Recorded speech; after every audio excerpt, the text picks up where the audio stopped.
Hello বন্ধুরা, তো আজকে দেখেন একটা সকাল সকাল একটা অতিথি পায়রা এসছে। আর পায়রাটা এসছে, আমি পায়রাটাকে দেখে অবাক হয়ে গেছি। তো অবাক হয়ে গেছি কেন, এটা আপনারা একটু পরে বুঝতে পারবেন। তো চলেন আগে পায়রাটাকে নামাই, তারপর আপনাদের দেখাচ্ছি যে পায়রাটা কী পায়রা আর কেন বলছি যে পায়রাটা দেখে আমি অবাক হয়ে গেছি। তো আমি এখান থেকে কিছুটা গম নিয়ে নিই, গম নিয়ে আগে পায়রাটাকে দেখি যে খাবার দিলে নামে নাকি। তো আমি 4-5টা মাদি পায়রা আরও ছেড়ে দিয়েছি, এই যে মাদি পায়রাগুলো ছেড়ে দিয়েছি যাতে ও দেখে নেমে যায়। ওটা একটা ছেলে পায়রা, এখান থেকেই বোঝা যাচ্ছে। আর এই যেখানে কিছুটা গম দিয়ে দিলাম, আর গম দেওয়ার সাথে সাথেই পায়রাটা দেখেন মানে এগ্রেসিভ হয়ে গেছে নামার জন্য। আর এই যে পায়রাটা নামলো, তো এবার পায়রাটা নামুক, তারপর আপনাদের শখ করাবো। তো এই দেখেন পায়রাটা, এবার আমি অবাক হয়ে গেছি কেন সেটা আপনাদের দেখাবো। তো এটা একটা ম্যাড্রাস পায়রা। তো এরকম সেম পায়রা আমার কাছে একটা রয়েছে, তো ওই পায়রাটাকে আমি আপনাদের দেখাচ্ছি। আমি প্রথমে ভেবেছিলাম এই পায়রাটা মানে আমার পায়রাই, তো পরে দেখছি যে এটা আমার পায়রা না, অন্য পায়রা। মানে এটা তো এসছে, তো আমি প্রথমে ভেবেছি আমার পায়রা, আমি দেখে চমকে গেছি। পুরো সেম, মানে এক ফোঁটা যদি একটু আলাদা হয়। তো আপনারা দেখেন এই যে আমার পায়রা এইটা, মানে এই দুটোকে একসাথে রেখে দেবো, আপনি চিনতেই পারবেন না কোনটা মানে আমার পায়রা। মানে আমি চিনতে পারছি না যে কোনটা আমার আর কোনটা এসছে। এই দেখেন, তো আমারটা তো প্রচুর ওড়ে, আর ওই পায়রাটা ভালো উড়ানের পায়রা আছে। আপনাদের ধরে যখন দেখাবো তখন আপনারা বুঝতে পারবেন। তো পায়রাটা মানে আমারটাও যেমন মানে ভয় পায় না, ওই পায়রাটাও সেম টাইপের। দেখছি পায়রাকে ভয় পাচ্ছে না। তো এদিকে দেখেন জোড়া খেয়ে নিচ্ছে। তো এই পায়রাগুলো মানে নটটাকে আগে আলাদা করি। তো ওই পায়রাগুলো ধরার জন্য আমি মাদি পায়রাগুলো নামিয়েছিলাম। এবার মাদিগুলোকে ঢুকিয়ে দেবো, তার আগে এই পায়রাটা আপনাদের শখ করাই। দেখো এই দেখেন, এটা হলো আমার পায়রাটা। আর এই যে হলো যেটা এসছে, এই পেটে প্রচুর খিদা। আর পায়রাটা দেখেন, এই পায়রাটাও ভালো পায়রা, ম্যাড্রাস পায়রা। সেম চোখ, সেম মানে সব কিছু সেম, মানে একটু আলাদা নেই। খালি উড়ান কেমন আমি জানি না, জাস্ট আপনাদের ধরে যখন দেখাবো তখন বুঝতে পারবেন যে পায়রাটার মধ্যে উড়ান আছে কিনা। তো এই দেখেন আমার এই পায়রা তো প্রচুর ওড়ে, মানে নর্মালি 7-8 ঘন্টা আরামে উড়ে যায় গম খেয়ে, কোনো ভালো খাবারও লাগে না, ওর মুড হবে উড়ে যাবে। আর এই যে পায়রাটা দেখেন পুরো সেম পায়রাটা। আর পায়রাটা মধ্যে কোনো মস্তি নেই, কারণ এতগুলো মাদি পায়রা ছাড়া আছে। আর দেখেন খাওয়ার জন্য ব্যস্ত আছে। তো আমি এবার খাবার নিয়ে কিছুটা দিচ্ছি, কারণ এই আমি খাবারটা দিয়েছিলাম উপরে, আর নিচে কোনো খাবার নেই, যার কোনো খাবারটা দেখতে পাচ্ছে না। তো এবার দেখেন আমি পায়রাটাকে ধরবো, এই উড়ে গেল একটু ভয়ে। তো এবার দেখেন পায়রাটা নেমে গেল, এই যে খাবার দিয়েছি। মানে আমার বাড়ির মতোই হয়তো অবস্থা যার বাড়িতে ছিল। তো এই দেখেন পায়রাটা, এই দেখেন ওই যে পিছনেরটা আমার, আর এটা হলো যেটা এসছে। তো এই পায়রাটাকে আমি ধরবো, একটু ভয় পাচ্ছে, ছটপটে আছে প্রচুর। তো খাবারটা দিয়ে আগে বস করি। এই যে ধরে নিয়েছি। এই যে পায়রাটার চোখ একটু খয়েরির মধ্যে আছে, খয়েরি হলুদ, মানে আমার পায়রাটা যেমন চোখ সেম একই চোখ। তো এখানে দেখেন আমি 3টে বাচ্চা রেখেছিলাম। তো এই বাচ্চাগুলোকে আমি সেট করব, তার জন্য ওখানে রেখেছি। 2-3 দিন রেখেই ছেড়ে দেবো, তো ওই ভিডিও আসবে আপনাদের। এইবার দেখেন এই যে এটা হলো আমার পায়রাটা। তো দুটো পায়রাকে এবার একসাথে ছেড়ে দেখাচ্ছি। দেখেন মানে আমি চমকে গেছি যখন পায়রাটা এসেছিলো। মানে প্রথমে তো আমি বুঝতে পারিনি, ভেবেছিলাম আমার পায়রাই হয়তো আমি ছেড়েছি, কিন্তু মাথায় ছিল না যে আমি কোনো পায়রাই ছাড়িনি। তারপরে দেখছি আমারটা আমার ঘরেই রয়েছে, আর এটা দেখছি বাইরে। আর এই দেখেন পায়রা দুজনেরই মাথার উপর সেম সাদা দাগ, সেম কালার, সেম চোখ। তো পায়রা দুটো আপনাদের শখও করাবো। তো এ দেখেন এটা হলো আমার পায়রাটা, এই যে হলো চোখ পায়রার, আর এই যে হলো পায়রার ডানা। ওই পায়রাটাও এবার ধরে শখ করাবো। জাস্ট ফলো করবেন যে পায়রাটার মধ্যে একটুখানি আলাদা আছে কিনা, মানে এক ফোঁটাও আলাদা নেই পায়রাটার মধ্যে।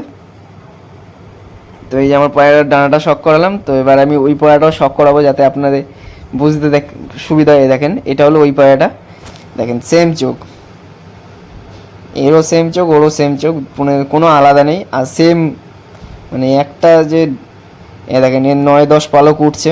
আর পালকগুলো দেখেন কত চওড়া চওড়া। দেখেন এই পাশের ডানাগুলো, এই পাশের ডানাও উঠছে। এই দেখেন পায়রার পাঞ্জা, এটা হলো খুশকো পাঞ্জা। তো এই দেখেন পায়রাটা, তো এই পায়রাটার প্রচুর খিদা পেয়েছে, সিনার হাড্ডি একটু টেনে গেছে। তো ওর জন্য ওকে খাবার দেবো, তো ওটা আপনাদের সাথে শেয়ার করবো। এই যে দুটো পায়রা দেখেন পুরো সেম পায়রা। তো পায়রাটাকে কী করবো বুঝে উঠতে পারছিলাম না। তো আমি কিছুক্ষণ খাবার দেওয়ার জন্য রেখে দিয়েছিলাম, মানে খাবার খেতে দিয়েছিলাম। তো খেয়ে দিয়ে তারপরে পায়রাটাকে ছেড়ে দেবো ভাবছিলাম। তো আগে অনেকগুলোই পায়রা ধরেছি, 4টে পায়রা ধরেছিলাম, তার মধ্যে 2টো পায়রা ছেড়ে দিয়েছিলাম, আর 2টো পায়রা দুজনের ছিল। তো ওই 2টো পায়রা দুজনকে দিয়ে দিয়েছি কালকে, মানে আগের দিন একটা দিয়ে দিলাম পায়রা। অনেক যে ছোটো বাচ্চাটা ছিল যার পায়রা, তাকে দিয়ে দিয়েছি। তো এই পায়রাটা আমি ছেড়ে দেবো, একে রেখে আর লাভ নেই। তো যখন পায়রাটাকে আমি ছেড়ে দিয়েছিলাম, পরে যখন তো আমি পায়রাটাকে ছেড়ে উড়িয়ে দিয়েছিলাম, তো যেতে চাচ্ছিল না, তারপরে পায়রাটা চলে গেছে। তো আমার পায়রাটাকে আগে ঘরে ঢুকিয়ে দিই, আর ওই পায়রাটাকে আমি কিছুটা খেতে দিই। তো পায়রা তো প্রচুর আসে, কিন্তু পায়রা ছেড়ে রাখি না আমি, জাস্ট একটা গোলা পায়রা ওই যে ও ওই খোপের ভিতর থাকতেই চায় না, যখন খুশি বেরিয়ে যায়।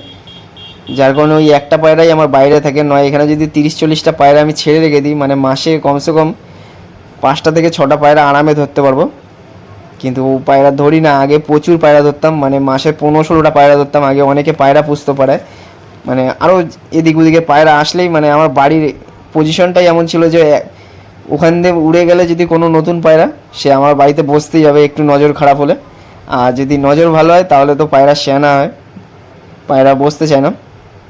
তো এ দেখেন এদিকে আমি পায়রাটাকে খেতে দিলাম। তো খেয়ে দিয়ে নিক, পায়রাটা প্রচুর রোগা আছে। তো খেয়ে দিয়ে তারপরে আমি পায়রাটাকে ছেড়ে দেবো। তো ছেড়ে দেওয়ার আমি ভিডিওটা বানিয়েছিলাম, তো ফট করে ভিডিওটা আমার কেটে গেছে, মানে স্টার্টই করিনি।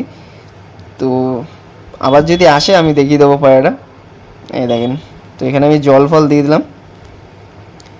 তো একটা দাদা কমেন্ট করেছিল যে মানে পায়রাকে ভালো রাখবে কী করে। তো এখন দেখেন ওয়েদার চেঞ্জ হচ্ছে, এখন পায়রাকে সবসময় লিভার Li52 1 লিটার জলে 5 ml, মানে সপ্তাহে 2বার দেবেন। আর না হলে ঝন্ডু 45 1 লিটার জলে 5 ml, এই দুটো দেবেন সবসময়। পায়রা কিন্তু এতে ভালো থাকবে। আর কৃমি করাবেন মাসে একবার, আর 1 মাস গ্যাপ দিয়ে আবার একবার করবেন, মানে 3 মাসে 2বার করবেন, তাতে কিন্তু কৃমিটা হয়ে যাবে। আর এই পায়রাগুলোকে আমি সেট করব, আর এর মধ্যে দুটো পায়রা আমি উড়াবো, এই যে কালোটা আর এই পাশে যেটা উড়াই। আর এই 3টে পায়রাকে আমি একসাথে ছাড়বো, তো একটা ভিডিও দেবো। তো আজকে ভেবেছিলাম পায়রাগুলো ছাড়বো, কিন্তু পায়রা এত হাওয়া চলছে যার কারণে আমি পায়রা ছাড়লাম না। তো ছাওয়া মানে বাচ্চা পায়রা এখন ছাড়লে হাওয়ার কোথায় টেনে নিয়ে যাবে কোনো ঠিক নেই। তো এই দেখেন গোলা পায়রা আর ওই পায়রাটা উড়ে গেল। তো ওরা এইভাবে উড়তে থাকবে এখন অনেকক্ষণ, কারণ আগের দিন উড়িয়েছিলাম বৃষ্টিতে ভিজে গেছিলো, পায়রা ঝিমিয়ে গেছিলো, মানে 3 ঘন্টা 3.5 ঘন্টার মতো বৃষ্টিতে ওরকম উড়ছিল, তারপরে কিন্তু পায়রা অনেকটাই ঝিমিয়ে গেছিলো। আর এই 3টে পায়রাকে আমি একসাথে সেট করব, তো সেই ভিডিও আমি দেবো। একসাথে 3টে পায়রাই ছেড়ে দেবো, দেখি অবস্থা। কারণ এই যে কালাঙ্কা পায়রাটা দেখতে পাচ্ছেন, এর মধ্যে নজর প্রচুর, মানে আগে দুটো বাচ্চা করেছিলাম, মানে ছাড়ার সাথে সাথে সে বাচ্চার বাড়ির থেকে দূরে যায় না, মানে এতটাই নজর। আর এই পায়রা প্রচুর হাইটে চলে যায়, অনেক হাইটে গিয়ে ওড়ে, এর জন্য এর ম্যাড্রাসগুলো হাইটে চলে যায়। তো এই কালাঙ্কা পায়রার একটাই দোষ আছে, এই পায়রা হাইটে যায়। তো আমারগুলো যায়, অন্য কারোগুলো যায় কিনা জানি না, কারণ এদের ডানাগুলো প্রচুর সরু সরু, মাথার ডানাটা, যার কারণে এরা প্রচুর হাইটে চলে যায়। আর এই যে পায়রা উঠছে, এই দেখেন। তো এই 3টাকে ছাড়বো কিনা ভাবছিলাম, হাওয়া চলছে এত, তো ভাবলাম ছাড়বো না, থাক রেখেই দিই, পরের দিন ছাড়বো। তো 2 দিন কাজ ছুটি আছে। এই যে পায়রা দুটো উঠছে এখন। তো আবার 2 ঘন্টা পর আমি গেছিলাম, তো দেখছিলাম তাও পায়রা উঠছিল। এই যে 8টার সময় পায়রা ছেড়েছিলাম, আর পায়রাগুলো 9:30টার দিকে, মানে একবার দেখেছিলাম উঠছিল, তারপরে 10টার দিকে পায়রাগুলো নেমে গেছিলো।